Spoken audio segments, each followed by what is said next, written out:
Ayan, hello mga kapatid, kakwentuhan ko lang kayo sa biyahe namin ng aking asawa ng papuntang Mexico. Yan. So galing kami ng St. Paul ng September 29, 6 p.m. mga kapatid. So 4 hours from Calgary. So ayan, buti na lang chinek ko yung flight namin kasi 12 p.m. pala yun. So dali-dali kami, kaya yan nakita niyo nagmadali si Mr. na naglakad sa papunta sa aming boarding gate. So ayan, pero sa awa ng Diyos nakaabot naman kami mga kapatid. So ayan na, nandyan na, totoo na to. Kaya nandyan na kami sa sa ere.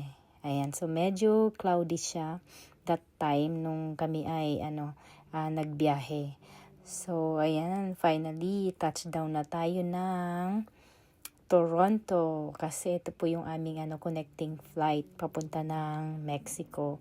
Ayan, so ito palang airport na to medyo talagang malaki. So nakailang escalator kami, nakailang walkalator kami. Kaya ayan, hindi ko na mabilang kung ilang walkalator yung nadaanan namin. So akala ko tapos na pero hindi pa pala. So napakahaba din ng aming nilakad niyan mga kapatid. Buti na lang meron kaming 3 hours na layover. So ayan, finally narating na namin din yung aming gate. So ayan, so habang naghihintay, nag-almusal muna kami ni Mr. Ayan, so ito pala mga kapatid, dito napakaganda ng kanilang airport kasi sa gate mo marami ka nang mabibilhan ng mga pagkain. And syempre, din convenient din yung kanilang mga upuan, tapos meron ding mga table na diyan para pwede kang kumain habang naghihintay ka.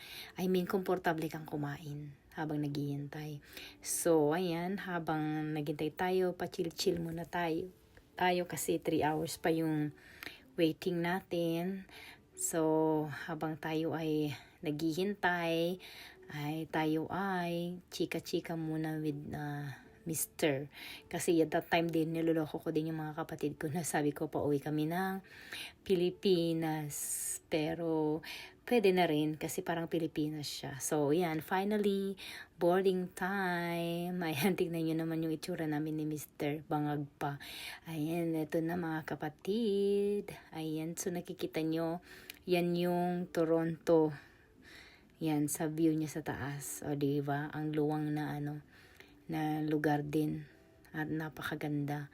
Kasi ito, meron silang dagat. At iyan, napakaganda ng tanawin. At syempre, fast forward na natin kasi baka kayo ay maboard na. So, ayan, habang tayo ay nasa sa loob ng airplane, ayan, chika-chika muna kami ni Mr. At nag-check na rin kami kasi tignan nyo naman, parang hindi yata to walang ligo-ligo yata to Ayan, so yan, at least dagat naman yung pupuntahan natin, kaya doon na lang tayo maliligo. At ayan na nga mga kapatid, ayan na yung sa Mexico. So madaming mga puno-puno din. Ayan, so habang kami ay naghihintay ng aming sundo, ayan, ikot-ikot muna tayo. So ang dami-daming mga nagsusundo mga kapatid. So ayan, yung naka-red yun yung nag-check ng aming mga pangalan. At inaantay namin yung aming sasakyan na van. So eto na nga, finally dumating na at meron din kaming mga nakasabayan na mga Filipino. So makikita nyo sa mga ibang video ko next time. Ayan, so parang Pilipinas lang, 'di ba?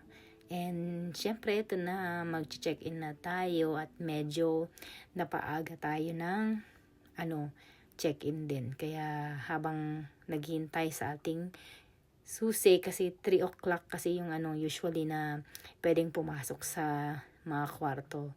Maaga pa kami niyan, mga 2 p.m. So habang naghihintay, tara muna sa kanilang mga restaurant. So ayan, check na natin yung ating mga mga pagkain, panigurado bago sa paningin at sa panlasa na rin natin, pero masasarap din naman siya. Ayan, so may mga salad, na pagpipilian. Marami ding mga dessert, mga ganyan. Ayan, tapos hindi ko pala na video yung pasta. Mga yun nandun sa kabila niya. So may mga pasta, pwede ka rin mag-rice. Ayan, so pero ang kinuha ko is pasta na lang. Tsaka trinay ko din yung kanilang tacos. Ayan, so eto na mga kapatid, ayan penne. I think penne yan. And then yung tacos nila and the dessert. Ayan, finally, nasa Rome na tayo at syempre, ikot muna tayo ng konti at titignan naman natin, check.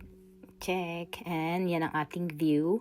At mayroong dagat dyan at swimming pool di lang nakikita. So, ayan, thank you for watching.